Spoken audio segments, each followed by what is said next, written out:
NGO registration কিভাবে করবেন section 8-এর মাধ্যমে। দেখুন, এনজিও কি? Non governmental organisation.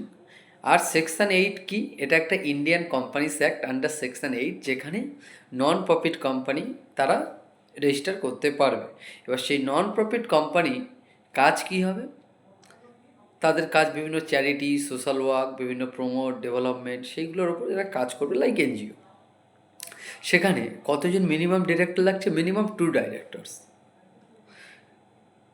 দুটো ইউনিক এনজিওর নাম, তারপরে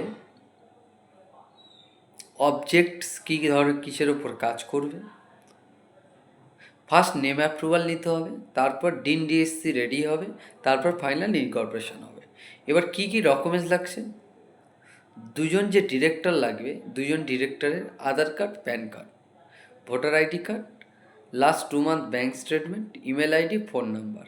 এটা প্রত্যেকটা ডিরেক্টরের লাগছে। এর সাথে কি লাগছে?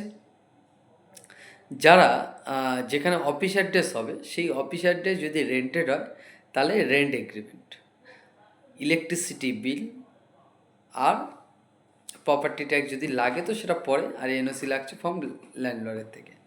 এবার অনেকে বলতে পারেন যে প্রপার্টিটা আমার নিজের বা ডিরেক্টরের কারো, অসুবিধা নেই, একটা এনওসি দিলে হয়ে যাবে, রেন্ট এগ্রিমেন্ট লাগবে না। আবার অনেকে বলতে পারে যে আমার প্রপার্টি রেন্টের না, আমার দাদার বা বাবার, সেম একটা এনওসি দিয়ে দিলে হয়ে যাবে। যেটা রেন্টের না সেখানে তো রেন্টের দরকার নেই, যদি রেন্টেড হয় then rent agreement, otherwise NOC, electricity bill আর প্রপার্টি ট্যাক্স রিসিপ্ট যদি প্রয়োজন হয়। তো এই ডকুমেন্টসটা প্রপার্টি অ্যাড্রেস প্রুফ হিসেবে লাগছে। তাহলে কি হচ্ছে? ফার্স্ট দুটো এনজিও নেম লাগছে ইউনিক, যেটা যেন কারো কপি না হয়। কারণ যদি দেখা যাচ্ছে অলরেডি থেকে আছে, সেই নাম কিন্তু আপনি পাবেন না, বা ট্রেডমার্ক আছে সেই নাম আপনি পাবেন না। তো ফার্স্ট সেইরকম দুটো নাম দিয়ে নেম অ্যাপ্রুভাল নিতে হচ্ছে। তারপরে গিয়ে আপনার এই নেম অ্যাপ্রুভাল আসার পরে ইনকর্পোরেশনের জন্য আপলোড হচ্ছে, সেখানে ওই ডকুমেন্টসগুলো লাগছে। এই সমস্ত কিছু জিনিসগুলো হয়ে যেতে মোটামুটি 7 to 10 ওয়ার্কিং ডেজ মতো লাগে। আফটার নন প্রফিট কোম্পানি বা সেকশন 8 কোম্পানি ফরমেশন, কিছু কমপ্লায়েন্স থেকে থাকে। কী কমপ্লায়েন্সগুলো? উইদিন 30 ডেজের মধ্যে, যেমন কোম্পানিতে আছে, অডিটর অ্যাপয়েন্টমেন্ট করতে হবে, তা না হলে পেনাল্টি লাগবে। এবং উইদিন 180 ডেজ, মানে 6 মান্থ, তার মধ্যে আপনাকে business commencement INC 20A file করতে হবে।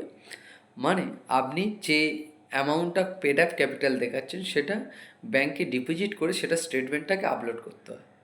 সেটাও যদি না করেন, সেখানেও পেনাল্টি। আর yearly ROC compliance and annual compliance যা যা থাকে, সেগুলো আপনাকে করতে হচ্ছে। তো এইগুলো যদি সঠিকভাবে করেন, সেক্ষেত্রে কোনো সমস্যা নেই, এবং আপনি সেকশন 8টা দিয়ে ইজিলি কাজ করতে পারবেন। এবার আসি, সেকশন 8টা কোথা থেকে হয়? সেকশন 8 এটা হচ্ছে ইন্ডিয়ান কোম্পানিস অ্যাক্ট। এবার বুঝতে পারছেন, এই ইন্ডিয়ান কোম্পানিস অ্যাক্টটা কন্ট্রোল বাই কে? Ministry of corporate affairs, government of India. যদি আপনি কলকাতা থেকে করেন, তাহলে আরওসি কলকাতা হবে, যেটাকে রেজিস্টার অফ কোম্পানিস। মুম্বাই হলে আরওসি মুম্বাই, দিল্লি হলে আরওসি দিল্লি, পাটনা হলে আরওসি পাটনা। তো এরকম বিভিন্ন স্টেট ওয়াইজ আরওসি, মানে রেজিস্টার অফ কোম্পানিস আলাদা আলাদা আছে। সেখান থেকে এটা অ্যাপ্রুভাল হয়। যদি বলে এই প্রসেসটা কি অফলাইন? নো, এটা পুরো অনলাইন প্রসেস। এবার যদি বলে কোথা থেকে করবেন, যে কোনো চার্টার্ড অ্যাকাউন্ট্যান্ট বা কোম্পানি সেক্রেটারি বা কোনো অভিজ্ঞ লয়ার, সে আপনার এই কাজটা করতে পারবে।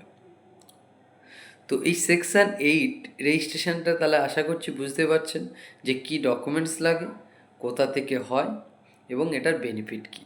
দেখুন, সেকশন 8 রেজিস্ট্রেশন করলে এটা অনলাইন প্রসেস পুরোটাই, কারোর কোথাও যাওয়ার দরকার নেই, ঘরে বসে অফিসে বসে হয়ে যাচ্ছে।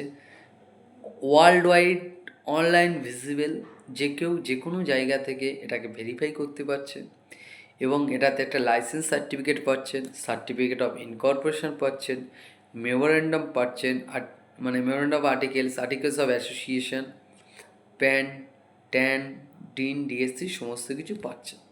তো এই টোটাল জিনিসটা নিয়ে আপনি কাজ শুরু করতে পারবেন। তারপরে আরওসি কমপ্লায়েন্স থাকে, অ্যানুয়াল কমপ্লায়েন্স থাকে, সেগুলো যদি প্রপারভাবে মেনটেন করেন সেক্ষেত্রে কিন্তু কোনো রকম সমস্যা আসে না। অনেকে কোম্পানি ফরমেশন করছে, পরে গিয়ে মেনটেন করছে না, তার জন্য পেনাল্টি এসে যাচ্ছে, অনেক রকম চিন্তাগ্রস্ত হয়ে যাচ্ছে।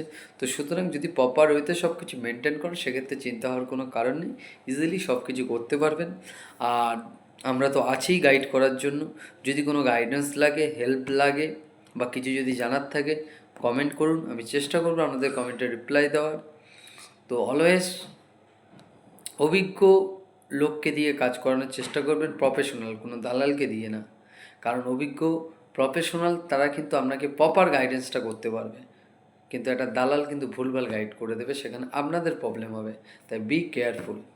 সবাই ভালো থাকবেন, সুস্থ থাকবেন আর অলওয়েজ সতর্ক থাকবেন।